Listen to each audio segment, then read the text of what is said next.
Hello friends, मैं MS Bhati MSP coaching classes के YouTube channel MSP academy में आप सभी का तहे दिल से स्वागत करता हूं। आज का सुविचार या मोटिवेशनल कोट जो आपको ऊर्जावान बनाएगा, जो आपको मुस्कान लाएगा, आपके चेहरे पर मुस्कान लेके आएगा, आपको ऊर्जावान बनाएगा। तो चलिए सुनिए आज का सुविचार क्या है। अभी तक धूप में जला हूँ, अभी तक धूप में जला हूँ, अब छांव देखूंगा, अब छांव देखूंगा। अभी तक खूब मेहनत की, बहुत कोशिश की, बहुत प्रयास किए, लेकिन अब वो छांव देखूंगा। इसका मतलब अब हमारे सफलता आने वाली है। मैं नंगे पैर ही सही मंजिल पर पहुंचने पर अपने पांव देखूंगा, मैं नंगे पैर ही सही मंजिल पर पहुंचने पर अपने पांव देखूंगा। बहुत बाधाएं आएगी, उन बाधाओं को अभी नहीं देखना है, उस बाधाओं को पार पाना है। जब बाधाएं देखेंगे तो हम पीछे रह जाएंगे। जो भी बाधाएं आती है उन बाधाओं को पार करते हुए मंजिल तक पहुंचना है, और मंजिल पर पहुंचने के बाद ही हमें उन बाधाओं या समस्याओं को देखना है। हमने कौन कौन सी बाधाएं आई, कौन कौन सी समस्या है, उनको बाद में देखना। तो यही कह रहा है कि मैं नंगे पैर ही सही मंजिल पर पहुंचने पर अपने पांव देखूंगा, मंजिल पर पहुंचने पर अपने पांव देखूंगा। आज की क्लास का हमारा टॉपिक होगा बीजीय व्यंजक। आज का टॉपिक क्या हमारे पास? बीजीय व्यंजक, जो यूनिट फर्स्ट का सेकेंड टॉपिक है। यूनिट फर्स्ट का कौन सा टॉपिक है? सेकेंड टॉपिक क्या है? बीजीय व्यंजक या अलजेब्रिक एक्सप्रेशन। इसको देखते ही डर लगना शुरू हो जाता है। क्वेश्चन देखा और डरना शुरू, क्वेश्चन होगा कैसे? तो ये बहुत इजी है, बहुत इजी वे से सिखाऊंगा। इजी वे से हम थोड़े थोड़े लेवल के ऊपर चलेंगे। तो ये इतना भी हार्ड नहीं टॉपिक है कि हम इसको छोड़ दें। इजी टॉपिक है, लेवल बाय लेवल चलेंगे तो इजीली समझ में आ जाएगा। तो बीजीय व्यंजक होते क्या है, बीजीय व्यंजक किसे कहते हैं, तो ये होती क्या है बीजीय? तो ये बीजीय व्यंजक गणित की शाखा होती है। जैसे साइंस की शाखा होती है अलग अलग, जीव विज्ञान है, भौतिक विज्ञान है, रसायन विज्ञान है, उसी प्रकार गणित की कुछ शाखाएं होती है। जैसे अंक गणित है, रेखा गणित है, ज्यामिति है या बीज गणित है। तो ये बीजीय व्यंजक बीज गणित की एक शाखा है। बीज गणित की शाखा है बीज गणित। उस बीज गणित में एक टॉपिक आता है बीजीय व्यंजक। तो बीजीय व्यंजक किसमें आता है? बीज गणित की एक शाखा बीज गणित है, उसमें से हमारा एक टॉपिक है बीजीय व्यंजक। अब बीजीय व्यंजक होता क्या है वो भी जानना जरूरी है, क्योंकि जब हमें टॉपिक का अर्थ भी पता नहीं तो हम उसको सॉल्व कैसे करेंगे। तो बीजीय व्यंजक का अर्थ क्या होगा, अलजेब्रिक एक्सप्रेशन होती क्या है, तो हम यहाँ समझेंगे बीजीय व्यंजक क्या होते हैं। तो बीजीय व्यंजक हमारे पास हमेशा तीन चीज से मिलकर बने होते हैं। कितनी चीज से मिलकर बना होते हैं? तीन चीज से। जब तक ये तीनों चीज नहीं होगी तब तक हम उसे बीजीय व्यंजक नहीं कहते हैं। जब तक ये तीनों चीज नहीं होगी तब तक हम उसे बीजीय व्यंजक नहीं कहते हैं। तो ये तीनों चीज होना जरूरी है। आपके पास सब नोटबुक भी होनी चाहिए, क्योंकि जो मैं समझाता हूँ आप उसको नोट भी करना साथ साथ में, क्योंकि ये जरूरी आपके हाथों से लिखा हुआ होना चाहिए। तो हम बीजीय व्यंजक पढ़ रहे हैं। बीजीय व्यंजक में क्या होता है? तीन चीज, चर, अचर और हमारे पास होती है बीज गणितीय संक्रियाएं, जिसे हम क्या कहते हैं? गणितीय संक्रियाएं। ये तीन चीज होना जरूरी है। क्या क्या होना चाहिए हमारे पास? चर होना चाहिए, अचर होना चाहिए और संक्रियाएं होनी चाहिए। जब ये तीनों चीज मिलेगी उसे हम कहते हैं बीजीय व्यंजक। जब ये तीनों चीज मिल जाएगी, जिसके अंदर तीनों चीज होगी, उसे हम कहेंगे बीजीय व्यंजक। क्या कहेंगे? बीजीय व्यंजक, जिसके अंदर ये तीनों हो। ये तीनों क्या हो? जिसके अंदर ये तीनों टॉपिक होगा, तीनों मिश्रण होगा, चर भी होगा, अचर भी होगा, संक्रिया भी होगी, उसे हम बीजीय व्यंजक कहते हैं। ये तो हो गई बीजीय व्यंजक की परिभाषा। बीजीय व्यंजक किसे कहते हैं, कैसे होते हैं? जिसमें ये तीनों चीज होनी चाहिए। अब इनका भी अर्थ आना चाहिए। चर क्या होता है, अचर क्या होता है, संक्रिया क्या होती है। जैसा कि हमने संक्रियाओं को पढ़ा था कि गणित के अंदर कुछ सिंबल होते हैं, जैसे प्लस है, माइनस है, मल्टीप्लाई है, डिवाइड है, जिसके अंदर ये साइन होने चाहिए। संक्रिया का क्या होता है? तीन चार साइन है, वो चार साइन होने चाहिए, प्लस, माइनस, गुणा और भाग। जिसके अंदर ये 4 साइन है उसे हम कहते हैं संक्रियाएं। क्या कहते हैं? संक्रियाएं। अब आता है अचर। अचर क्या होता है हमारे पास, जिसे हम कहते हैं कांस्टेंट। अचर को क्या कहते हैं? कांस्टेंट कहते हैं। तो अचर क्या होता है? अचर किसे कहते हैं? तो अचर क्या होता है, हमारे पास गणित के कोई भी अंक या संख्या हो सकती है। गणित की अंक या गणित की संख्या, गणित की संख्या या फिर हम कह सकते हैं नंबर। क्या कह सकते हैं? नंबर हो सकता है, डिजिट भी हो सकता है। तो ये हो गया, उसे क्या कहेंगे हम? अचर कहेंगे या कांस्टेंट। जैसे कि गणित की संख्या कौन सी है? 1 2 3 4 5 6 7 8 9 10 11 12 13 14 इस प्रकार कोई भी नंबर हो सकता है हमारे पास, वो होता है अचर। उसे हम क्या कहते हैं? अचर कहते हैं, कांस्टेंट कहते हैं। जो गणित की संख्या या नंबर होगा या डिजिट होगा तो वो क्या होता है हमारे पास? अचर होता है। उसे हम क्या कहते हैं? अचर कहते हैं। अब आता है चर। चर किसे कहते हैं? ये चर क्या होता है? चर किसे कहते हैं? चर क्या होता है? चर जो भी हमारे पास अल्फाबेटिक वर्ण है, अल्फाबेटिक वर्ण जैसे ए बी सी इस प्रकार लिख सकता हूं, एक्स वाई जेड, इनके बीच का ये भी कोई भी एक वर्णमाला का जो हमारे पास लेटर है, कोई भी एक लेटर आ सकता है हमारे पास। इसमें से जो हमारे पास एबीसीडी है उसमें से कोई भी एक अक्षर हो सकता है, उसे हम चर कहते हैं। लेटर को हम क्या कहते हैं? चर कहते हैं। इसके अलावा कुछ हिंदी के भी होते हैं, क ख ग इस प्रकार ज्ञ तक। तो कोई भी हिंदी वर्ण वाला या हम कह सकते हैं अंग्रेजी लेटर है, इंग्लिश के लेटर हिंदी वर्ण वाला कोई भी अंक आता है हमारे पास, ये वाले जो लेटर आते हैं उसे हम कहते हैं चर। किसे कहते हैं? चर किसे कहते हैं? जो भी हमारे पास अंग्रेजी या हिंदी वर्णमाला के लेटर है, वर्णमाला अक्षर है, उसे हम क्या कहते हैं? चर कहते हैं। और अचर हमेशा होगा आपके पास गणित की संख्याएं होगी 1 से लेके इनफाइनाइट तक कोई भी नंबर हो सकता है। और संक्रिया हमेशा प्लस माइनस मल्टीप्लाई और डिवाइड। जब ये तीनों चीज मिलेगी उसे हम क्या कहते हैं? बीजीय व्यंजक कहते हैं। जैसे मैं एक बीजीय व्यंजक लिखता हूं, मैं यहाँ लिखता हूं 3x + 5, ये मैंने एक बीजीय व्यंजक लिखा।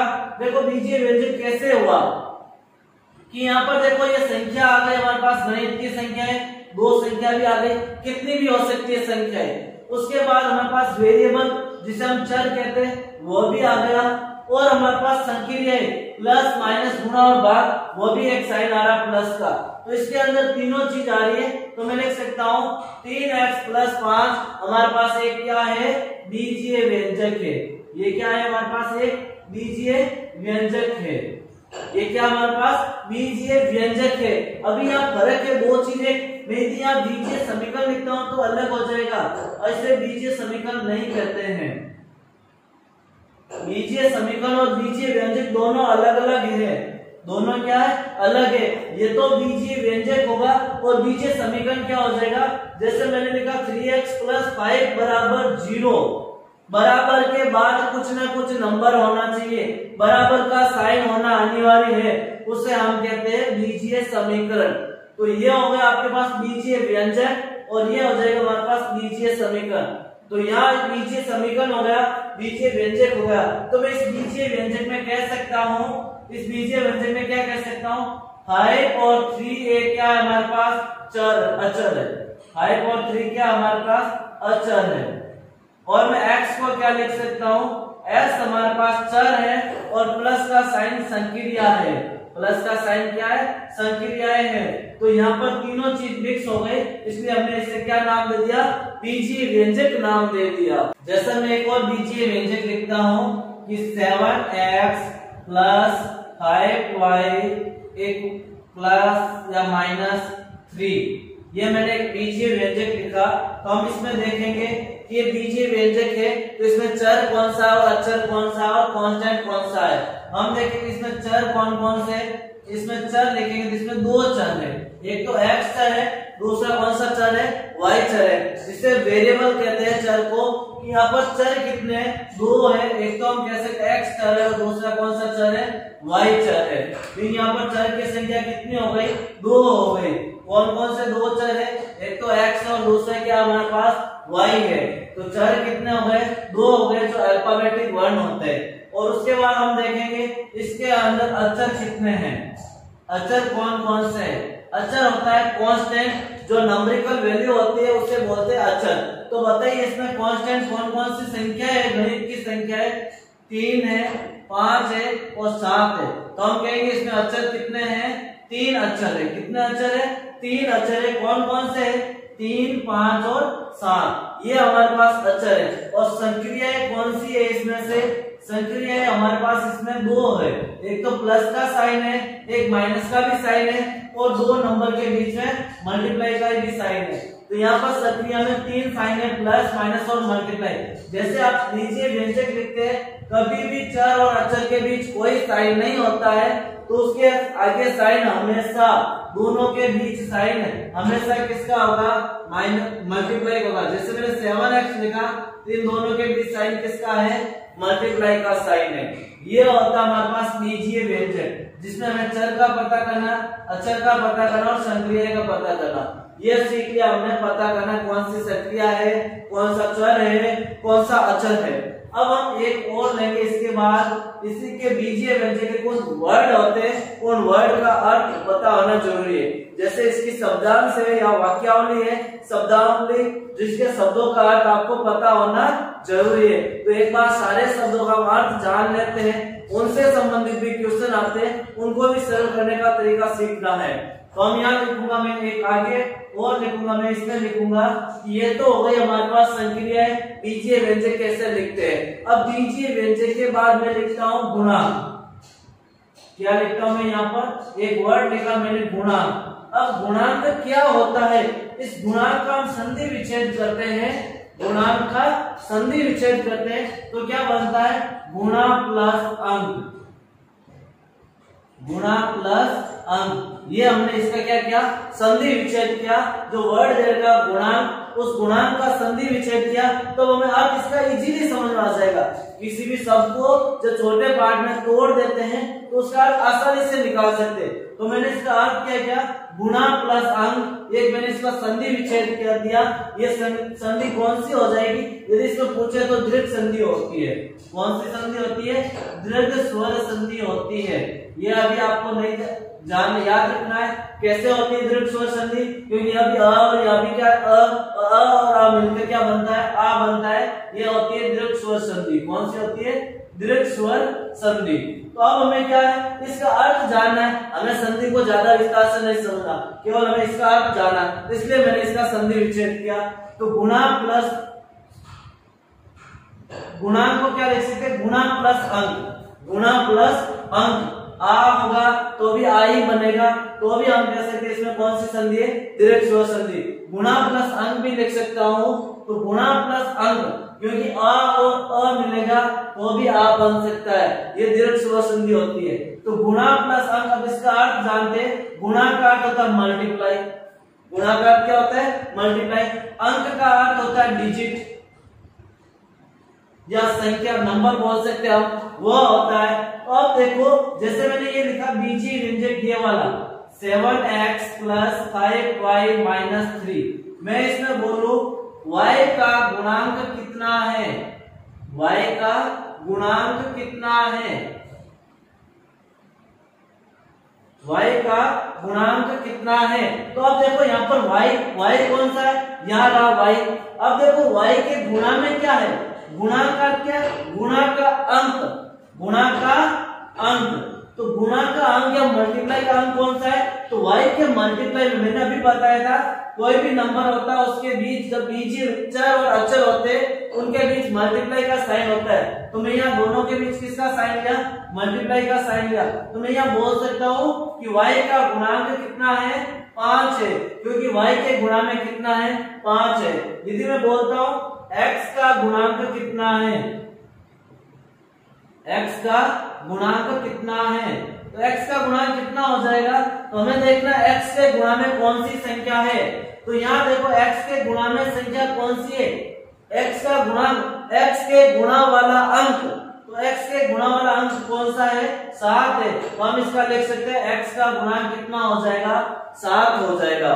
तो ये हो गया हमारे पास किसी भी बीजीय व्यंजक में किसी भी पद का, किसी भी बीजीय व्यंजक में किसी भी पद का गुणांक ज्ञात करना है तो हम इस प्रकार ज्ञात करेंगे। अब मैंने बोला यहाँ पर एक पद वर्ड बोला, किसी भी बीजीय व्यंजक में किसी भी पद का, अब पद क्या होता है इसका भी अर्थ जानना जरूरी है। तो पद क्या होता है हमारे पास, पद किसे कहते हैं, बीजगणित की शाखा में, बीजगणित की जो शाखा है उसके अंदर हम पद किसे कहते हैं। तो बीजगणित में पद किसे कहेंगे कि हमारे पास जो बीजीय व्यंजक होगा, जो बीजीय व्यंजक होगा, जैसे मैंने ये लिखा बीजीय व्यंजक लिखा मैंने, इस बीजीय व्यंजक में जहां प्लस और माइनस का साइन है उस प्लस और माइनस के आगे वाले पद होंगे हमारे पास। जैसे मैं ये बोल सकती हूँ ये एक पद है, ये वाला एक पद है, ये वाला भी क्या है, पद है, क्योंकि इसके बीच में किसका साइन है, प्लस या माइनस का। जिस नंबर के बीच में प्लस या माइनस का साइन होता है वो दो पद होते हैं। जैसे ये प्लस का साइन है, दो पद हो गए। अब यहाँ दो साइन हो गए तो कितने पद हो गए, 3 पद हो गए हमारे पास। तो ये भी एक पद है, ये भी एक पद है और ये भी एक क्या है हमारे पास, पद है। तो मैं इसमें कितने पद बता सकता हूँ, इसमें 3 पद है। कितने पद है इसमें, 3 पद है, क्योंकि एक पद ये, दूसरा पद ये, तीसरा पद ये। तो मैं इसे बोल सकता हूँ त्रिपद बीजीय व्यंजक, त्रिपद बीजीय व्यंजक। यदि मैं इस प्रकार लिखता हूँ 3x + 5, तो इसमें दो ही पद है, एक तो ये पद है और एक ये पद है। तो मैं इसको लिख सकता हूँ द्विपद बीजीय व्यंजक, द्विपद बीजीय व्यंजक। यदि मैं केवल यही लिखता हूँ तो मैं लिखूंगा एक पद बीजीय व्यंजक, एक पद का बीजीय व्यंजक है जिसके अंदर कितने पद है, एक पद है। तो इससे मैं बोल सकता हूँ एक पद का बीजीय व्यंजक। यह हो गया द्विपद का बीजीय व्यंजक, यह हो गया त्रिपद का बीजीय व्यंजक। इसी प्रकार मैं लिख देता हूँ 7x + 5y + 3 - 7z। तो मैंने यहाँ 4 पद लिख दिए। कितने पद लिख दिए, 4। एक पद ये हो गया, दूसरा पद ये हो गया, तीसरा पद और चौथा पद मैंने यहाँ z लिखा। तो यहाँ 4 पद हो गए। तो 4 पद को हम चार पद समीकरण नहीं, बीजीय व्यंजक नहीं कहते, इसे हम कहेंगे बहुपद बीजीय व्यंजक, बहुपद बीजीय व्यंजक। क्योंकि इसके अंदर बहुत पद है, बहुत का अर्थ है 3 से अधिक पद है, तो उसे हम क्या कहते हैं, बहुपद कहते हैं। तो यहाँ पर पद की परिभाषा समझ में आ गई होगी आपको, पद का अर्थ समझ में आ गया कि उसके अंदर कितनी टर्म्स है, कितने पद है, कितने प्लस के साइन के आगे नंबर है। जैसे प्लस के बीच में 2 नंबर होता है, एक प्लस हो तो 2 पद होंगे, 2 प्लस का साइन होगा तो 3 पद होंगे, 2 प्लस का साइन है माइनस भी हो सकता है। तो यहाँ पर 3 पद है, यहाँ पर 2 पद है, यहाँ 1 पद है, यहाँ 4 पद है, तो हम लिख दिया बहुपद है। तो ये हो गया पद की परिभाषा, पद किसे कहते हैं कि पद इसमें कितने पद है, कितनी टर्म्स है। ये हो गया हमारे पास, पद हो गया, गुणांक हो गया, बीजीय व्यंजक हो गया। अब मैं बोल सकता हूँ कि फर्स्ट पद जो 7x है उसमें x का गुणांक क्या है, 7 है। मैं इसमें बोल सकता हूँ पद 7z में जो हमारे पास ये वाला पद है इसमें गुणांक क्या है, हम बोलेंगे 7 गुणा के माइनस का, क्योंकि इसके आगे साइन कैसा लगा हुआ है, माइनस का साइन लगा हुआ है। एक और समीकरण लेते हैं हम, बीजीय व्यंजक लेते हैं, उसको इजीली समझेंगे। ये तो है हमारे पास पद। अभी हमने पद को सीखा था, पद क्या होता है, कितने पद होते हैं। तो पद हमेशा क्या होते हैं, पद से ही मिलकर बीजीय व्यंजक बनता है। चाहे 2 पद हो, 3 पद हो, पद मिलकर ही क्या बनाता है हमारे पास, बीजीय व्यंजक बनाते हैं। तो पद से मिलकर क्या बन जाते हैं हमारे पास, बीजीय व्यंजक बन जाते हैं। अब पद में एक बात और इम्पोर्टेंट है जिसको ध्यान रखना आपको अनिवार्य है कि पद हमेशा, पद माइनस में भी हो सकता है। पद कैसा हो सकता है, माइनस में भी हो सकता है, पद ऋणात्मक भी हो सकता है। पद कैसा हो सकता है, ऋणात्मक हो सकता है। हम कह सकते हैं कि ये पद ऋणात्मक है। पद क्या है, ऋणात्मक है। बीजीय व्यंजक हमेशा पदों के जोड़ से बनता है। बीजीय व्यंजक किससे बनता है? पदों के योग से बनता है। पदों के योग से क्या बनता है हमारे पास? बीजीय व्यंजक बनता है। अब कभी आप बोलोगे कि इसमें ऋणात्मक भी साइन होता है, माइनस भी करते, वो माइनस क्या होता है? प्लस को माइनस से गुणा करते तो क्या हो जाता है? वापस माइनस हो जाता है। तो पदों के योग से क्या बनता है? बीजीय व्यंजक बनता है। जैसे मैं अभी समझाता हूँ आपको कि एक हमने लिया 3x, दूसरा पद लिया मैंने 7x 7y, तीसरा पद लिया मैंने 3z। तो मेरे पास ये तीन पद है, 1 2 3। तो मैं अब बीजीय व्यंजक बनाना चाहता हूँ, मैं इसको प्लस करूंगा तो मेरे पास क्या बन जाएगा? बीजीय व्यंजक बन जाएगा। अब ये बीजीय व्यंजक ऋणात्मक पद है। ये कौन सा पद है हमारे पास? ऋणात्मक पद है। ये कौन सा पद है हमारे पास? ऋणात्मक पद है। तो मैं यहाँ लिख सकता हूँ 3x प्लस को माइनस से गुणा करते हैं तो हमेशा माइनस का ही साइन आता है। तो यहाँ लिखेंगे माइनस का 7y प्लस का 3z। तो ये हमारे पास क्या हो गया? बीजीय व्यंजक हो गया। तो इसे हम कहते हैं पद, और ये तीन पद का समीकरण है।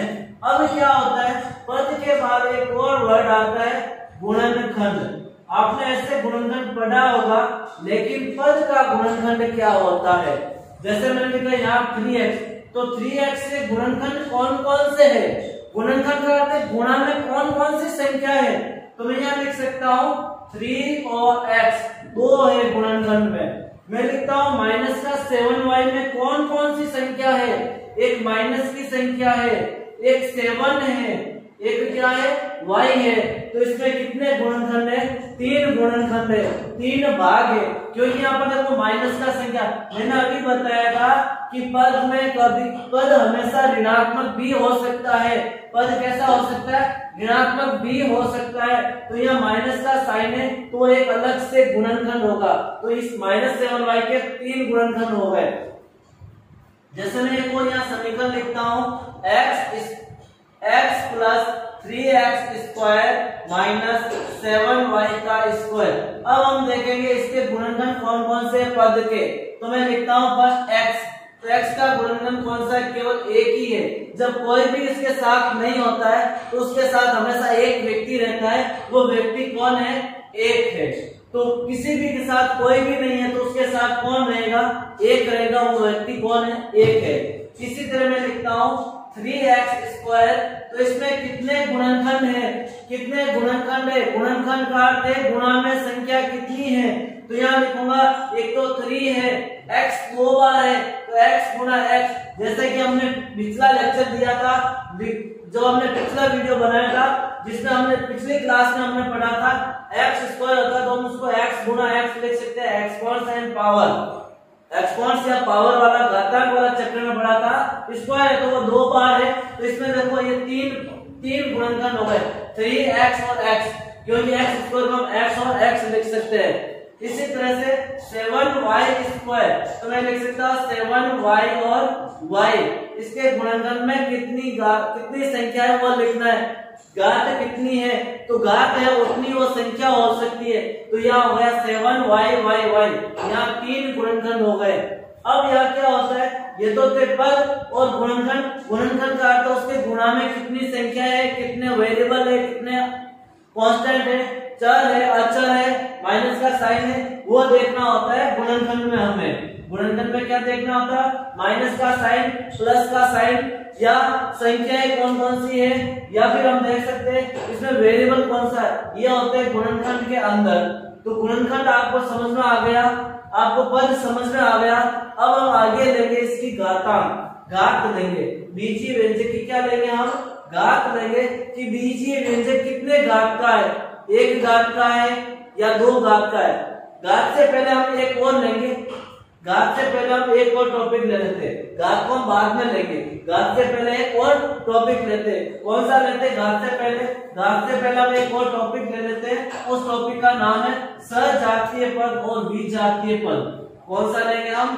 सजातीय और विजातीय पद। सजातीय व विजातीय पद, क्योंकि हमने पद ही पढ़ रहे थे। तो पद के भी प्रकार होते हैं, 2 प्रकार का होता है पद। पद कितने प्रकार का होता है? 2 प्रकार का। एक तो होता है सजातीय पद और दूसरा होता है विजातीय पद। कौन सा होता है? एक तो होता है सजातीय पद और दूसरा होता है विजातीय पद। पद कितने प्रकार के होते हैं? दो प्रकार के होते हैं। एक तो होता है सजातीय पद और दूसरा होता है विजातीय पद। अब सजातीय पद और विजातीय में अंतर क्या है? पद तो एक ही है लेकिन अंतर क्या है दोनों में? इससे सजातीय को बोल सकते हैं हम लाइक टर्म्स और इसे बोल सकते हैं अनलाइक टर्म्स। कुछ साथ में इंग्लिश के वर्ड आते हैं उसको भी ध्यान रखना।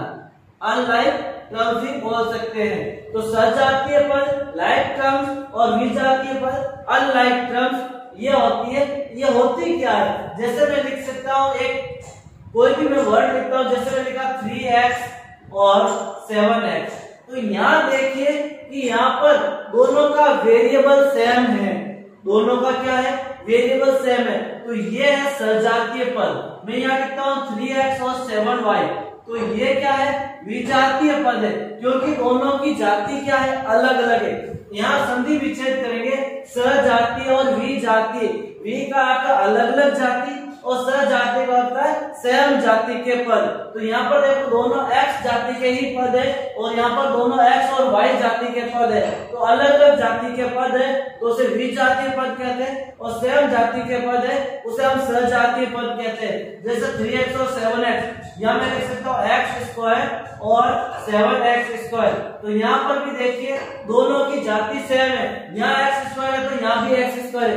यदि मैं इसको इस तरह से लिखता हूँ x और 7x स्क्वायर, तो ये विजातीय पद है क्योंकि दोनों की घात अलग अलग है। तो अब हमारी परिभाषा क्या बन गई सजातीय और विजातीय की? कि सजातीय पद में वेरिएबल सेम रहेगा। वेरिएबल क्या रहेगा? सेम रहेगा। जो हमारे पास चर है, चर क्या रहेगा? समान रहेगा और उसकी घात भी क्या होगी? बराबर होगी। चर समान रहेगा और चर की घात भी क्या होगी? बराबर होगी। और विजातीय पद में चर भी अलग अलग होगा, घात भी अलग अलग हो सकती है। पर यदि चर अलग अलग है, घात भी अलग अलग होगी और चर अलग अलग है, घात सेम है, तो भी हम लिख सकते हैं विजातीय पद। जिसमें x स्क्वायर और y स्क्वायर, तो ये एक विजातीय पद है क्योंकि दोनों की जाति अलग अलग है। एक तो x स्क्वायर की टर्म से, एक y स्क्वायर की टर्म से, तो ये दोनों विजातीय पद होंगे क्योंकि दोनों अलग अलग वेरिएबल है। मैं यहाँ लिखता हूँ एक पद ab स्क्वायर और दूसरा लिखता हूँ 7ab स्क्वायर। तो यहाँ पर भी देखो ये दोनों सजातीय पद है क्योंकि दोनों का जो वेरिएबल है ab, यहाँ a है तो यहाँ भी a है, यहाँ b स्क्वायर है तो यहाँ भी क्या है? b स्क्वायर है। तो ये सजातीय पद है। कैसे पद है? सजातीय पद। मैं यदि इसको यहाँ पर लिखता हूँ a और b square and 7a square b, तो ये विजातीय पद है। ये दोनों क्या है? विजातीय पद है। क्यों है? क्योंकि यहाँ पर a की पावर 1 है और यहाँ a की पावर 2 है। मैंने अभी बताया था उसकी पावर भी क्या होनी चाहिए? सेम होनी चाहिए। जो चर है उसकी पावर क्या होनी चाहिए? सेम होनी चाहिए। तो मैं यहाँ लिखूंगा a स्क्वायर है, यहाँ b स्क्वायर है और यहाँ b है। टर्म्स की पावर तो 3 है लेकिन क्या है? दोनों की पावर अलग अलग है। यहाँ 1 और 2 है, यहाँ 2 और 1 है। जब दोनों की पावर अलग अलग होती है उसे भी हम विजातीय पद कहते हैं और ये सजातीय पद है। तो ये क्यों जानना हमने, इसको क्यों पढ़ा? क्योंकि आगे हमें जब मल्टीप्लाई प्लस और माइनस करेंगे तो सजातीय पदों में ही प्लस और माइनस होगा, विजातीय पदों में प्लस और माइनस नहीं होगा। उसको हम ऐसे कैसे लिखेंगे? जैसे मैं लिखूंगा 3x प्लस 7y, ये ऐसे कैसे रहेगा? बीजीय व्यंजक। और यहाँ मैं क्या लिख सकता हूँ? 3x प्लस 7x, दोनों सजातीय पद में जोड़ सकता हूँ।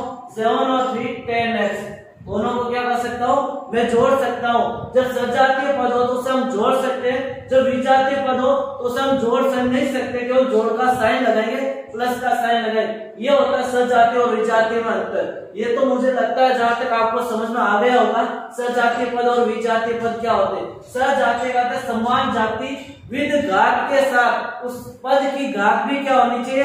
सेम होनी चाहिए। प्रत्येक चर की घात भी क्या होनी चाहिए? सेम होनी चाहिए। अब हम पढ़ेंगे घात क्या होती है, क्योंकि हम यहाँ घात का भी यूजेज कर रहे हैं, तो घात क्या होती है वह भी जानना है कि पद की घात क्या हो सकती है। एक घात का समीकरण, एक घात का बीजीय व्यंजक है, द्विघात का बीजीय व्यंजक है, त्रिघात का बीजीय व्यंजक है या जो त्रिघात का, चतुर्घात का, अलग अलग घात का बीजीय व्यंजक है, तो कितने घात का बीजीय व्यंजक है वो हमें देखेंगे। 120 घात का है या 3 घात का है, तो उसकी घात क्या होती है उसके बारे में हम अब जानेंगे। नेक्स्ट टॉपिक हम लेंगे इसी का आगे, घात की बीजीय व्यंजक की घात कितनी है, कितने घात का बीजीय व्यंजक है, बीजीय व्यंजक की घात कितनी है, कितने घात का बीजीय व्यंजक है, वो भी हमें जानना जरूरी है। जैसे मैं एक लिखता हूं x प्लस वाई बराबर, या x प्लस वाई लिख दिया मैंने। अब मुझे बताना है इसकी घात कितनी है, तो इसकी अधिकतम घात कितनी है, दोनों के ऊपर एक एक घात है, कुछ भी घात में उसका साथी कौन होता है, एक होता है, तो इसकी घात कितनी है, एक घात का समीकरण, एक घात का बीजीय व्यंजक है। जैसे मैं लिख रहा हूं x Y plus x Z. अब यह बताना है इसकी घात कितनी है, अधिकतम घात देखनी है, ऐसा नहीं आप न्यूनतम घात देख लो, इसकी अधिकतम घात देखनी है कितनी है। जैसे मैंने केवल यहाँ x ही लिख दिया, चलो मैंने यहाँ दो टर्म्स लिखी। अब यहाँ ऐसे नहीं आप इसकी घात 1 बचा ले, तो इसकी घात 1 नहीं होगी, क्योंकि हमें देखना है इसकी अधिकतम घात कितनी है। यहाँ देखो x की घात भी 1 है, y की घात भी 1 है, तो 1 और 1 कितनी हो गई, 2 हो गई। तो इस पद की घात कितनी है, द्विघात का ये समीकरण है। कितनी घात का हमारे पास बीजीय व्यंजक है, द्विघात का बीजीय व्यंजक है, जिसकी 2 घात है, 1 और 1 कितनी हो गई, 2 घात हो गई। मैं ऐसे भी लिख सकता हूँ x स्क्वायर प्लस वाई, तो यहाँ पर भी कितनी घात है, इसकी घात भी कितनी है हमारे पास, 2 घात है। कितनी घात है, हाईएस्ट घात चेक करिए, उसकी हाईएस्ट घात कितनी है। जैसे मैं लिखता हूँ यहाँ पर x की पावर 3 प्लस वाई स्क्वायर प्लस वाई, यहाँ पूछे इसकी अधिकतम घात कितनी है, तो यहाँ लिखेंगे हम इसकी अधिकतम घात। आपको अधिकतम नहीं बोलेगा, केवल ये बोलेगा इसकी घात कितनी है, इसकी पावर कितनी है, घात या पावर कितनी है वो बताइए कि इस बीजीय व्यंजक की घात कितनी है, कितनी घात का ये बीजीय व्यंजक है। तो हम इसकी कितनी घात बताएंगे, इसकी 3 घात बताएंगे, क्योंकि इसकी अधिकतम पावर कितनी है, 3 है, इसकी अधिकतम पावर कितनी है, 3 है। तो हम कह सकते हैं 3 घात का समीकरण है। आपको क्वेश्चन ऐसे भी आ सकता है कि 120 घात का बीजीय व्यंजक लिखिए, 120 घात का एक पद का बीजीय व्यंजक लिखिए, एक पद का बीजीय व्यंजक लिखिए। क्वेश्चन ऐसा भी आ सकता है, कौन सा है, निम्न में से 120 घात का एक पद का बीजीय व्यंजक कौन सा है। जैसे मैं आपको ऑप्शन देता हूं, एक ऑप्शन दे दिया मैंने x की घात 120, दूसरा मैंने लिख दिया प्लस y, दूसरा लिख दिया मैंने x की घात 120 प्लस y की घात 121, तीसरा मैंने लिख दिया यहाँ पर, यहीं पर लिख देता हूं मैं तीसरा क्या लिखता हूं, x की घात 120, चौथा लिख दिया मैंने x की घात 119 प्लस x की घात 120। अब हमें बताना है इसमें कौन सा आंसर होगा। 120 घात का एक पद का बीजीय व्यंजक लिखिए, कौन सा है एक पद का। तो हम देखेंगे फर्स्ट पद, इसमें एक पद, कितने पद है, एक पद, और साथ में घात भी देखिए 120 घात, तो इसकी देखो 120 घात है, तो हम कहेंगे इसका आंसर कितना होगा, 3 नंबर ऑप्शन हो जाएगा। तो हमें यह ध्यान रखना उसकी घात कितनी है, उसकी अधिकतम पावर कितनी है, और कैसा पूछता है, एक पद का पूछता है एक पद वाला राइट करेंगे, हमें पूछता है द्विपद का, एक द्विपद का 120 घात का समीकरण कौन सा है, यह है द्विपद का 120 घात का, ये भी द्विपद का है और 120 घात है, क्योंकि हमें हाईएस्ट पावर देखनी है और हाईएस्ट पावर 120 इसकी है, तो ये दोनों हो जाएंगे। अब ऑप्शन ऐसा नहीं आएगा, तो हमें देखना है उसकी घात कितनी है, मैक्सिमम पावर कितनी है, अधिकतम घात कितनी है, वही उस बीजीय व्यंजक की क्या हो जाएगी, घात हो जाएगी। चाहे उसकी 10 घात है तो बोलेंगे 10 घात का समीकरण बीजीय व्यंजक, 20 घात है तो बोलेंगे 20 घात का बीजीय व्यंजक, 120 घात है तो 120 घात का बीजीय व्यंजक, 100 है तो हम लिखेंगे 100 घात का बीजीय व्यंजक। जैसे मैं यहाँ एक बीजीय व्यंजक लिखता हूँ, उसकी घात बतानी है आपको कि उसकी घात कितनी है। जैसे मैंने एक पद लिखा x की घात 15 प्लस y की घात 15 और x प्लस z की घात 13, तो अब हमें बताना है इस बीजीय व्यंजक की अधिकतम घात कितनी है, इस बीजीय व्यंजक की अधिकतम घात कितनी है। आप 15 बताओगे, 15 गलत है, 15 क्या है, गलत है, 15 क्या है यहाँ पर गलत है। क्यों गलत है, क्योंकि 15 यहाँ दो जगह है और 15 घात का तो समीकरण है नहीं। मैंने बताया था घात हमेशा दोनों की लेंगे, जितने भी वेरिएबल होते हैं, चर होते हैं, उन दोनों को लेंगे हम। तो यहाँ घात कितनी हो जाएगी, 15 प्लस 1 कितनी है, 16। तो ये 16 घात का है। कितनी घात इसमें, 16 घात हो जाएगी हमारे पास इसमें। जैसे हम एक और क्वेश्चन लेते हैं, मैं लिखता हूँ यहाँ x की पावर 3 प्लस y की पावर 4 प्लस z प्लस 7। तो इस बीजीय व्यंजक की घात कितनी हो जाएगी, हम बोलेंगे इस बीजीय व्यंजक की घात कितनी है, 4 है। तो आप इजीली बता सकते हो जिसमें एक ही चर हो, जिसमें क्या हो, एक पद में एक ही चर हो, एक पद में एक ही चर हो तो उसकी घात हम आसानी से बता सकते हैं। एक पद में एक चर ही हो तो उसकी घात हम आसानी से बता सकते हैं। जिसकी मैक्सिमम पावर होती है, अधिकतम पावर होती है, वही उसकी क्या होती है, घात होती है। जिसकी अधिकतम पावर होगी, अधिकतम घात होगी, वही उस बीजीय व्यंजक की क्या होगी, घात होगी। मैं यहाँ पर ऐसे लिख रहा हूँ, कभी कभी जैसे मैंने एक एग्जांपल लिखा था वैसे एक और एग्जांपल लिख रहा हूँ। x की पावर 3 y z की पावर 2 प्लस x की पावर 4 y प्लस x की पावर 6 z की पावर 3 y की पावर 4। अब हमें बताना है इस बीजीय व्यंजक की हाईएस्ट पावर कितनी होगी, इस बीजीय व्यंजक की हाईएस्ट पावर कितनी होगी। आप ऐसे देख ले इसकी हाईएस्ट पावर 6 है और आपने आंसर 6 कर दिया तो वो क्या होगा, गलत होगा। तो इस बीजीय व्यंजक की हाईएस्ट पावर ज्ञात करने के लिए आपको इन सारे पद की घात को जोड़ना होगा। जैसे 3 प्लस 1 प्लस 2, इसमें कितना 4 प्लस 1 6 प्लस 3 प्लस 4। इन सबको घात को जोड़ो, 3 और 1 4 और 2 6, 4 और 1 5, 6 और 3 9 और 4 13। तो यहाँ पर कितनी घात है, 13 घात है, यहाँ 5 घात है, यहाँ 6 घात है। तो हाईएस्ट घात कितनी है, 13 है। तो हम बोलेंगे इसकी हाईएस्ट घात कितनी होगी, 13 घात का क्या हमारे पास समीकरण है या बीजीय व्यंजक है। हाईएस्ट पावर यदि दो वेरिएबल है, दो चर है, तो दोनों चर की घात को जोड़ना है, फिर हम बता सकते हैं उसकी घात कितनी अधिकतम होगी, फिर हम बता सकते हैं उसकी अधिकतम घात कितनी होगी। आपको जोड़ना है उस प्रत्येक चर की घात कितनी होगी। जैसे मैं एक एग्जांपल और लिखता हूं यहाँ पर कि x की power 6 plus x3 y z की पावर 2 प्लस x की पावर 6 z की पावर 3 y की पावर 4। यहाँ 6 की जगह मैं लिख देता हूँ 8। अब हमें बताना है इस बीजीय व्यंजक की घात कितनी होगी, इस बीजीय व्यंजक की घात क्या होगी। जो मैंने क्वेश्चन लिखा, इस बीजीय व्यंजक की घात क्या हो जाएगी। तो यहाँ देखेंगे इसकी अधिकतम पावर 8 है, तो 8 घात का बीजीय व्यंजक नहीं कहेंगे क्योंकि ये गलत होगा। इसकी अधिकतम घात 8 नहीं है क्योंकि इसकी घात कितनी, 3 और 1 4 और 1 5 6। क्योंकि हमें क्या करना है, सारे चर की घात को जोड़ना, जितने भी चर है उन चर की सभी की घातों को जोड़ना है। तो यहाँ जोड़ेंगे 6 और 3 9 और 4 13। तो ये 13 घात का है क्योंकि अधिकतम घात कितनी है, 13। तो हम घात को इस प्रकार ज्ञात करेंगे। इजीली जब एक चर हो तो हम हाईएस्ट पावर देख के बता सकते हैं। जब एक से अधिक चर हो तो उन सबकी चरों की घातों को जोड़ना है, उन सब चर की घातों को क्या करना, आपको जोड़ना है।